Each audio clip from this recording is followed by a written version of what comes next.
Buenas tardes, tengan todos ustedes. Vamos a proseguir. Pido una disculpa porque había fallado el internet. Esperemos que ahora sí esté bien. Pues ya leímos sobre lo que pasaba con Claudia Sheinbaum.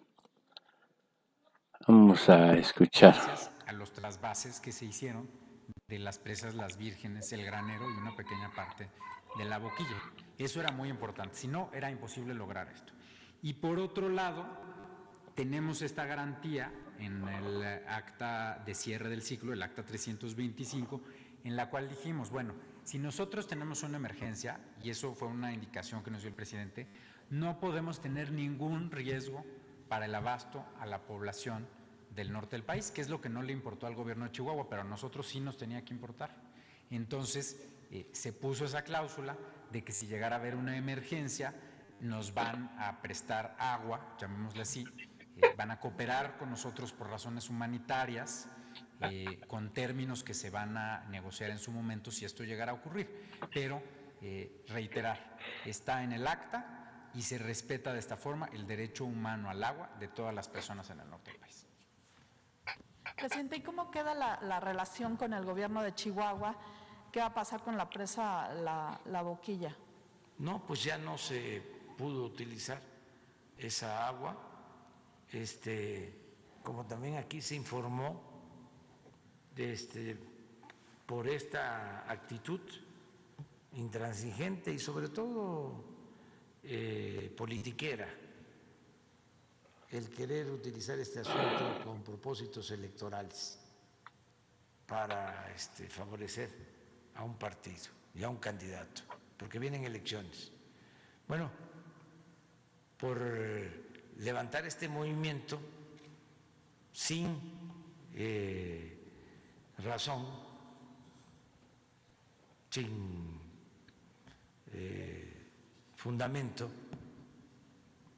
solo con esos fines, pues hasta se evaporó el agua. Sería bueno que lo volviera a explicar. O sea, si se hubiese permitido extraer el agua de La Boquilla, no hubiese faltado agua. Bueno, como no falta el agua para el riego, para la gente, y no se hubiese perdido porque se evaporó, un porcentaje estaría igual. No sé. Pero pues se ponen su sombrero ahora, ¿no? Y sus camisas vaqueras, sus botines, no botas, y empiezan a encabezar movimientos, ¿no? Pensando que con eso la gente van a votar por ellos. Pues sí, sí votan. La bandera, ¿no?, de la defensa del agua, en contra, ¿sí?, de pues el convenio que se tiene desde hace muchos años. Apostaron a manipular, pues, a la gente. ¿Cómo queda la relación? Bien, o sea, nosotros no vamos de ninguna manera a desatender al pueblo de Chihuahua, porque es muy claro que no es el pueblo de Chihuahua, son estos intereses creados y la politiquería. Entonces, a ver, ¿por qué no explicas lo de la evaporación? Porque no vaya a ser que esto no tenga fundamento técnico o científico. El haber comenzado a mover el agua durante los meses de diciembre, que hay una menor temperatura, además si recuerdan este fue un año con temperaturas muy altas, hubiera permitido que durante el transporte del agua no se hubiera evaporado tanto, y el que el agua que está ahí en las presas pues también se está evaporando, y eso representa un total de 189 millones de metros cúbicos, que es aproximadamente el 89% del adeudo que todavía tenía Chihuahua. Si recuerdan la gráfica, yo les ponía que deberían de haber dado el 54.1, dieron el 44%. También si hubieran dado esa cantidad, pues no hubiéramos tenido que agarrar agua de otros lados sin evaporar. Y nada más quiero recordar que aquí el maestro Roberto Velasco mostró el acuerdo que se había tenido con el gobernador de Chihuahua de hacer las transferencias antes de que ocurrieran muchos de los disturbios. Y no hubiéramos estado en esto. No muestran el acuerdo. ¿Tú lo traes, el acuerdo? Se les puedo enviar a Jesús en este momento para que lo pongan. El acuerdo en Donde rubricó Donde firmó el gobernador Corral. Ya lo Ese enseñaron. acuerdo básicamente lo que dice era cuánto se podía estar. Está la presa, la Boquilla y las Vírgenes, las dos van a dar al granero. Lo que sale de Chihuahua es realmente lo del granero. Como había mucha discusión que si llovía, que si te iban a pagar con lluvias en lugar de extracción, o de que si iban a pagar, cuando uno riega, parte del agua se recupera y vuelve a llegar a las presas, que eso llama escorrentía, o con escorrentía, y estábamos metidos en esa discusión. Entonces dijimos, bueno, en lugar de andar discutiendo de por dónde pagamos, que eso se le ocurrió al señor canciller, en lugar de que se enfrasquen esas discusiones, pónganse afuera de la presa y digan cuánto tienen que sacar, y eso fue lo que él rubricó. Entonces, tenemos un acuerdo de sacar una cierta cantidad semanalmente. Nosotros cumplimos a pie, todo el tiempo estuvimos cumpliendo este acuerdo, se le mandaba la tabla semana con semana de los avances, se le fue demostrando cómo no estaban cumpliendo, íbamos retrasados, y luego de nuevo en los medios pues cambió el discurso. A pesar de que siempre regresaban a los mismos discursos que pues ustedes ya conocen, que además fueron discursos que se explicaron técnicamente, políticamente, de muchas formas. Y eso dio también mucho pie a los disturbios que hubo. ¿Tú quieres decir algo? Nada más, quiero reiterar unos puntos de la tabla. O sea, aquí lo que hicimos, como dice la doctora, es ¿cuánta agua se necesita para pagar el tratado? Sí, muchas gracias. Y pueden ver aquí, esto era lo que se esperaba que entrara el granero, lo que se tenía que extraer del granero, lo que se tenía que extraer descontando el riego del granero y lo que se esperaba en la estación hidrométrica, ya digamos lo que cuenta para el tratado. Entonces, ¿qué le dijimos al gobernador? Yo estuve con él varias horas en su oficina y le dije, mire, es muy sencillo, gobernador. Esto es lo que tiene que entrar. Si ustedes tienen razón y va a llover y va a haber retornos agrícolas y no sé cuánta cosa, pues disminuimos las extracciones de las presas. Muy fácil. Pero si no entra esto, pues es muy sencillo, ya no nos peleamos. Eso es lo que se tiene que reponer con extracciones de las presas. Le pusimos aquí varias consideraciones, quedamos de entregar la información, yo se la mandé todas las semanas, y el gobernador ese día me dijo, sí, está bien, me parece bien el programa. Pero yo lo que le dije al gobernador es, le dije, bueno, las palabras se las lleva el viento, pongámosle una rúbrica, esta es la suya, esta es la mía. ¿Y qué pasó después de esto? 2 semanas después, como si no hubiera nada, ¿no? Así, pues yo lo que digo es, ¿qué pasa con la palabra? Si uno no tiene palabra, pues no tiene nada, ¿no? Entonces, eso es muy importante para que quede claro que es lo que se firmó. No es un acuerdo verbal, no es algo. Él se comprometió a esto, dijo que estaba bien, incluso llamó a su titular del sistema de aguas, lo revisó también el secretario de Desarrollo Agrícola y los 3 dijeron, órale, está bien. Entonces, también muy importante decir, ¿por qué vamos a continuar extrayendo agua después del 24 para cumplir lo que se comprometió el gobernador? Eso es lo que vamos a hacer, porque nosotros sí cumplimos lo que decimos. Muy bien. Presidente, y saber si ya tiene una decisión sobre quién va a sustituir a Alfonso Durazo o lo va a dejar para la próxima semana. ¿Hasta cuándo va a permanecer Harfoods. Todavía Pues yo insisto que Préstame.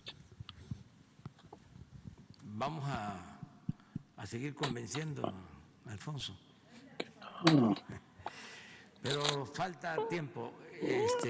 ya dile que Y es aunque no le fue bien a Harpus Lozoya Austegui, de García Luna. va empatada la serie. Recuerdo de nuevo lo que decía Yogi Berra. Esto no se acaba hasta que se acaba. O sea, tenemos hasta el 31.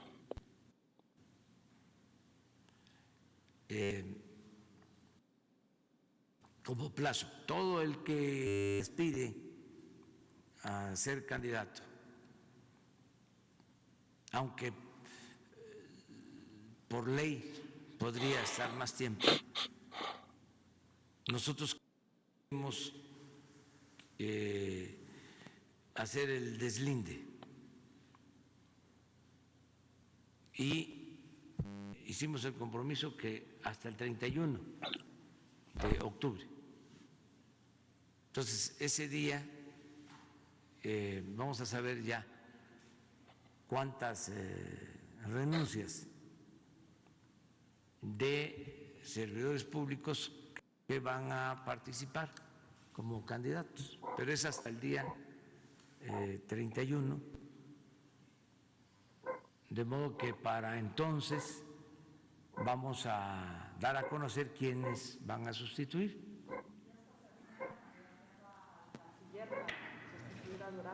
¿Cómo? Hasta se anda candidateando al canciller para sustituir a Alfonso Durazo. ¿Esto sería factible? Yo estoy más que contento, satisfecho con el trabajo que está realizando Marcelo Ebrard. Es un servidor público de primera, me ayuda mucho. La política exterior de México ha vuelto a ser ejemplo mundial. Acabamos de enterarnos de los resultados de la elección en Bolivia. Nos dio mucho gusto. Saludamos, abrazamos, felicitamos al pueblo de Bolivia, porque supieron enfrentar un conflicto grave por la vía pacífica, democrática, y eligieron a un presidente del mismo movimiento que fue desconocido, del mismo movimiento al que pertenece el expresidente Evo Morales, quien fue destituido y enfrentó amenazas. Y el gobierno de México, haciendo valer su tradicional respeto al derecho de asilo, que siempre lo ha caracterizado al gobierno, sobre todo en épocas como cuando gobernó el general Lázaro Cárdenas, pues se le otorgó protección y asilo y se le fue a buscar, y esa fue una labor que encabezó Marcelo Ebrard. Yo di la instrucción, pero el que operó junto con la Secretaría de Defensa de que se les protegiera a los perseguidos, a los que estaban en riesgo, pues fue una labor de la diplomacia mexicana. Entonces, solo por ponerles un caso, la relación con Estados Unidos, lo mismo. Esto que estamos ahora informando, el acuerdo del agua, hay muy buena relación con el gobierno de Estados Unidos, pero quien opera esta relación, quien la lleva a la práctica, pues es Marcelo. Entonces, vamos a esperarnos hasta el 31. Vamos a esperarnos hasta el 31.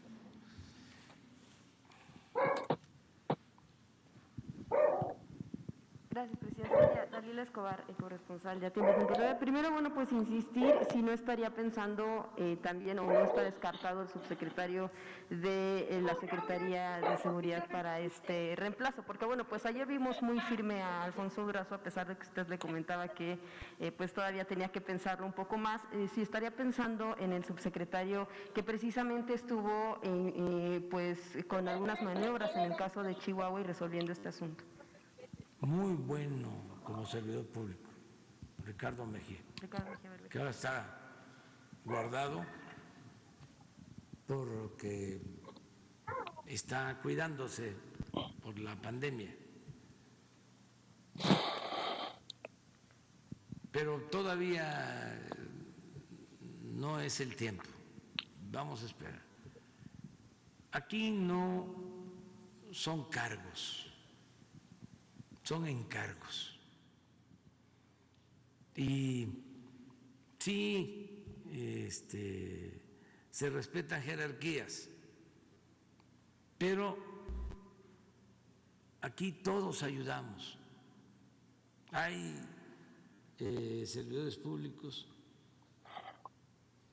que no tienen un alto cargo, pero que son fundamentales para llevar a cabo la transformación de la vida pública de México.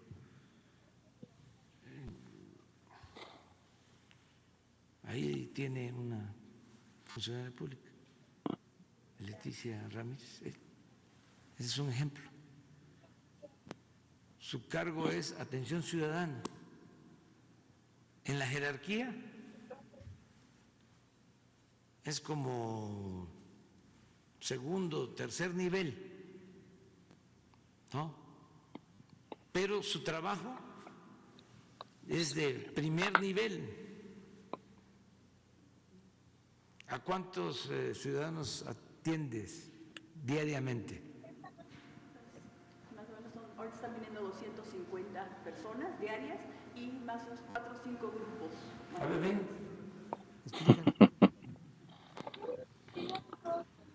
Explica también cómo se atiende a la gente.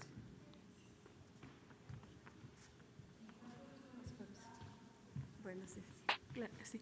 Nosotros, desde que inició la pandemia, tuvimos una decisión de no atender de manera personal a los ciudadanos para podernos cuidar todos, pero estábamos atendiendo más o menos 400 personas al día y ahorita están viniendo ya 250, 200 por día. A todos los recibimos, platicamos con ellos, los atendemos y hacemos todas las gestiones. El asunto de los grupos se ha incrementado, son todas las personas que se organizan por diferentes demandas y vienen aquí a manifestarse. A todos los escuchamos. Hemos tenido sí una serie de dificultades durante la pandemia porque es muy complicado pedirle a la gente, guarda la sana distancia, háganse para allá, permítanme hablarles, hablar con el cubrebocas, platicando con ellos, tratando de entender cuáles son sus demandas. Nos ha costado mucho trabajo, ha sido una situación que hemos tenido que enfrentar, pero de todos modos los recibimos, los atendemos, hacemos todas las gestiones. Casi todos los grupos que vienen les conseguimos citas con las autoridades que tienen que resolver sus demandas el mismo día. Y las respuestas son diversas. Algunos son situaciones estatales, municipales o incluso federales, y la respuesta no es inmediata. Entonces, lo que les pedimos es levanten su plantón, retírense de aquí, pero seguimos en el diálogo. Eso es lo más importante. En el caso de los grupos, nosotros privilegiamos el diálogo. Siempre la plática, siempre el respeto, respetar su derecho de manifestación y pedirles que nos permitan buscar soluciones. Debo aclarar que no todas las cosas que se plantean tienen solución. Hay algunas cosas que tienen mucho tiempo, que tienen una dinámica que ya tiene una solución en la que ellos no están de acuerdo, pero buscamos cómo podérselas explicar para que eso suceda. En otros de los casos, lo que ellos insisten es en quedarse aquí mientras encontramos la solución, y pues aquí los tenemos y nosotros seguimos buscando todas esas soluciones. Con las personas en lo individual, lo que estamos haciendo es, siempre se les da una respuesta. Y ahorita, en la relación que yo tengo con todas las dependencias y que tenemos como institución, tenemos ya un porcentaje de 78% de respuesta, lo cual nos da mucho gusto porque avanzamos. Yo creo que también por la situación de la pandemia había mucha gente que tenía las cuestiones detenidas, pero estuvieron trabajando. Insisto, no todas las respuestas son positivas, pero toda la gente tiene una respuesta de lo que está planteando. Y si me permiten, quisiera comentarles algo que ha sucedido en estos últimos tiempos, y es que ha habido muchas propuestas. O sea, la gente no solo viene a solicitar, a pedir que se le dé una respuesta a su demanda, sino que últimamente han llegado muchas ideas de cómo mejorar, muchas cuestiones de estamos con usted, estamos trabajando, ya vimos lo que están haciendo, les falta esto, sugerencias. Esto nos ha estado llegando mucho últimamente, la gente está planteando cómo podemos seguir ayudando, que no se les olvide esto, que ya empezaron esto, pero acuérdense que todavía falta terminarlo, no está completo, siempre llamando la atención, y hemos avanzado en la relación con las dependencias de si nos están llamando la atención sobre un tema, hay que hacerles caso. Y entonces, ¿qué pasó con este asunto? ¿Qué pasó con el otro? Esa es la dinámica con la que estamos trabajando, y hacemos además con muchísimo gusto, con mucha convicción y con mucha alegría. La verdad es muy satisfactorio servir. El asunto de la Corte, la decisión de la Corte para suspender este decreto federal que modifica pues las reglas para las nuevas plantas privadas generadoras de energías renovables, por un lado, y por otro lado la decisión de Iberdrola de decir que no va a invertir en el país hasta que no se tengan pues estas reglas claras.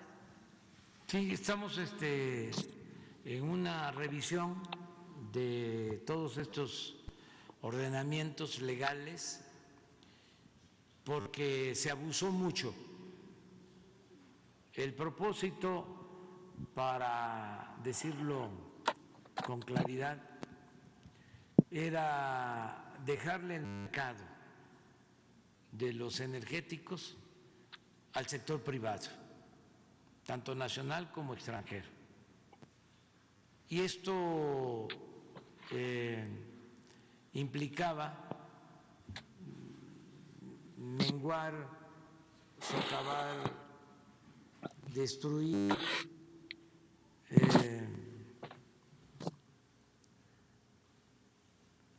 acabar con Pemex y con la Comisión Federal de Electricidad. Eso era el propósito de la política económica en el periodo neoliberal. Y nosotros no estamos de acuerdo con eso. Y no es nuevo. Lo planteamos durante años y está planteado en la campaña y está en los compromisos del rescatar a Pemex y a la Comisión Federal de Electricidad. Entonces, antes no era esa la intención. La llamada reforma energética la hicieron para terminar de destruir a Pemex y a la Comisión Federal de Electricidad. Y ni siquiera pueden decir que pensando en la gente, porque en todo el periodo neoliberal y sobre todo a partir de que se aprobó la llamada reforma energética, se incrementaron los precios de las gasolinas, de la luz, no se benefició al pueblo. Entonces, ahora hay un cambio de política. Esto, desde luego, a los que sacaban provecho, en el caso de Iberdrola, una empresa española que empieza a construir plantas de generación de energía, les otorgan contratos muy jugosos los funcionarios del gobierno, pero llega tanto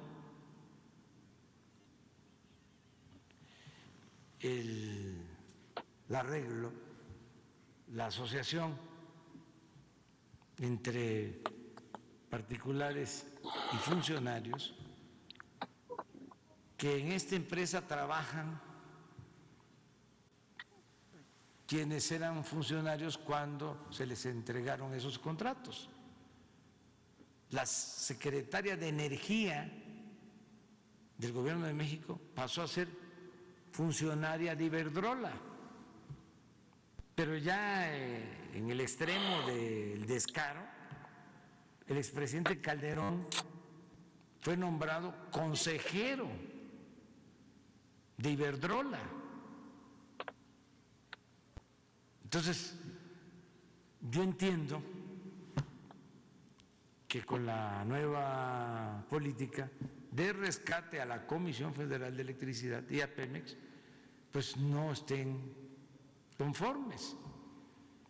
Pero nosotros no vamos a ceder en este asunto, porque tenemos que defender el interés público, tenemos que defender el interés del pueblo, de la nación.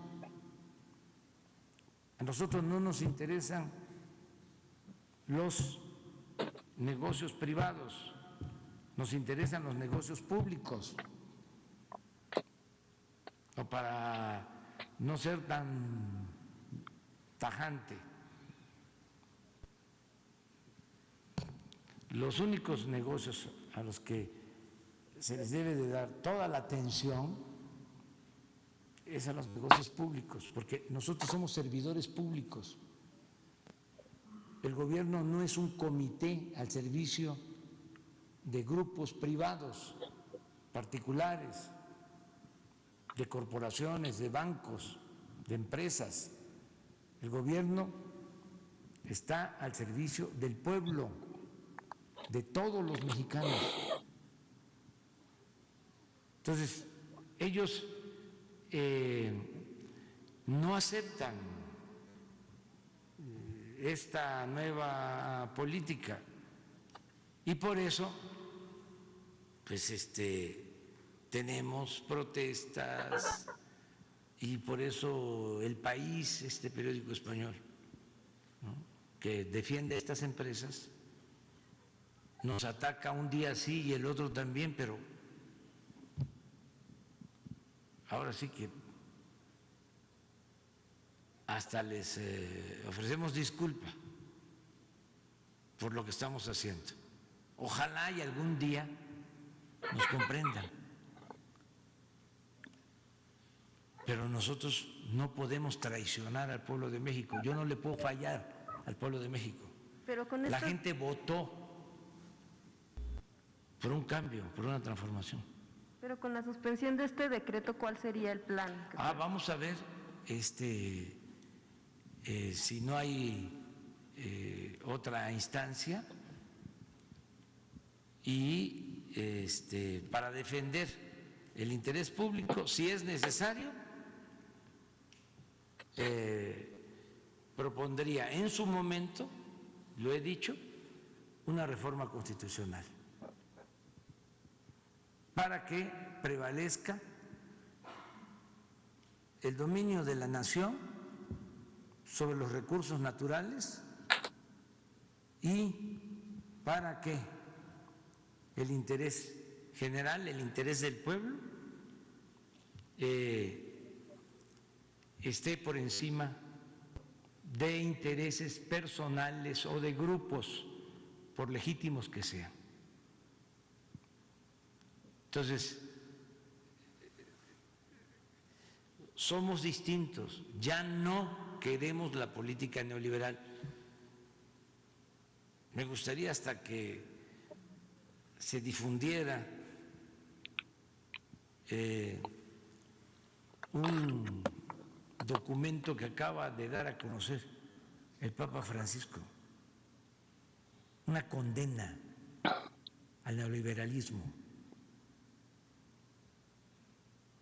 ¿Cómo es la política neoliberal contraria al humanismo?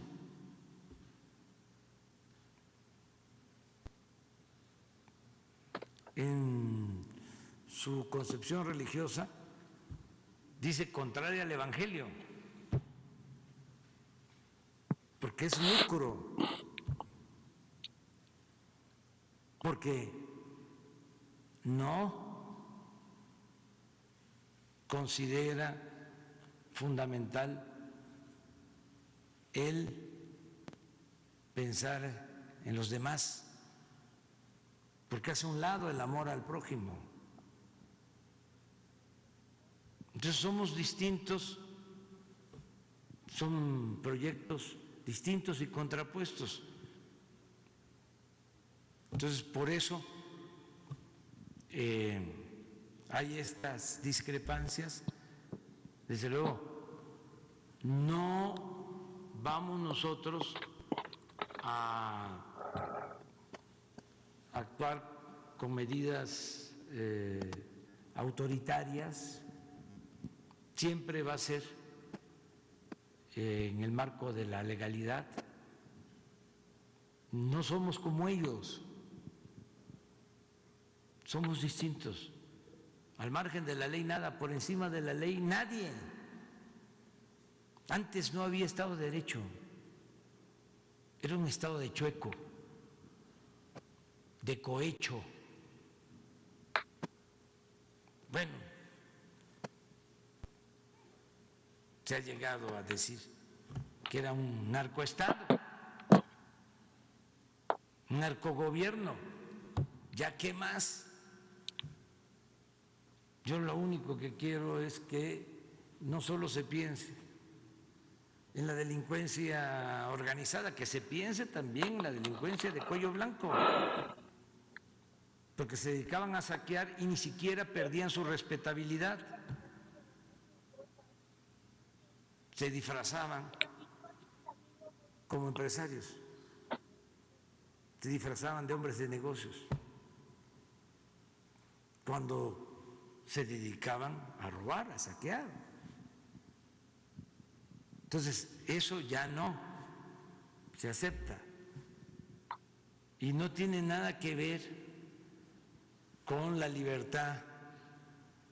Si surge un grupo como Frena, ahora que surgió este grupo de Claudio X González, pues es lógico, pues ellos estuvieron apoyando toda la política privatizadora. Desde Salinas, su papá era el asesor económico de Salinas. Ellos se beneficiaron con plantas eléctricas, porque no hay que olvidar, hace 20 años no habían empresas particulares que generaran energía eléctrica. Esto fue producto de la política neoliberal, cuando empezaron a concesionar la generación de la energía eléctrica. Y el propósito era acabar con la Comisión Federal de Electricidad. Ya llegaron al 50% de la generación de la energía eléctrica en 20 años. Y el propósito era ir cerrando todas las plantas de la Comisión Federal de Electricidad. Resultaron también ecologistas ambientalistas. Y como las plantas de la Comisión Federal de Electricidad se abandonaron y datan de 30, 40, 50 años las hidroeléctricas y otras plantas, pues entonces empezaron a decir, contaminan, hay que cerrarlas. ¿Por qué? Porque con ese plan ellos se iban apoderando del mercado.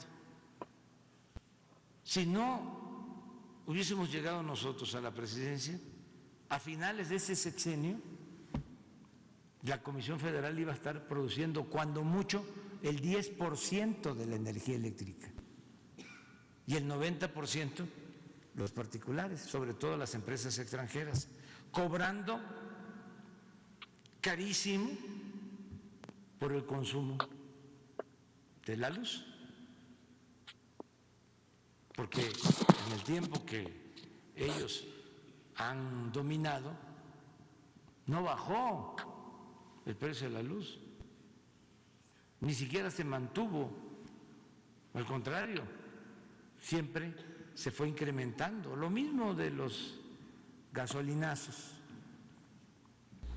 Entonces, a pesar de eso, nosotros vamos a respetar todos los procedimientos legales, pero aunque el periódico Reforma, igual que El País, esté en contra de esta postura nuestra, nosotros vamos adelante. Y también que no se malinterprete, que un caricaturista ahora sale a decir de que se afecta la libertad de expresión por lo que yo digo aquí todas las mañanas. ¿En qué? Si no estamos persiguiendo a nadie. ¿O qué no vamos a ejercer nuestra libertad? ¿Nos vamos a quedar callados? Tenemos que hablar, todos tenemos derecho a hablar. Gracias, presidente. Hablaba también de... Bueno, pues ahí está. ¿Qué podremos decir? Ahora, sobre este tema, ya le contestó López Obrador, pues va a mandar una iniciativa de reforma. Iberdrola advierte que dejará de invertir si México no cambia de política. Sí, estaban acostumbrados con el apoyo y la venia de Borolas y el Copetes, o sea, Felipe el Oscuro y Peña, pues se hincharon de billetes. Ahora dicen que las inversiones en México son poca cosa. Pues sí, ya se... Oye, robaban, que era miedo, con complacencia de los dos burros como presidente que teníamos. Pues ahora no. Ahora, si no entienden, va a mandar una nueva reforma para que se les quite y así entiendan lo que es trabajar derecho. Ahora sí entiendan que ya esto se terminó, que es un cambio radical. Entonces, pues gracias, les encargo un like, por ahí suscríbanse ahí abajo, por favor, apóyennos, nos estamos viendo en el próximo video. Gracias por compartir. Hasta luego.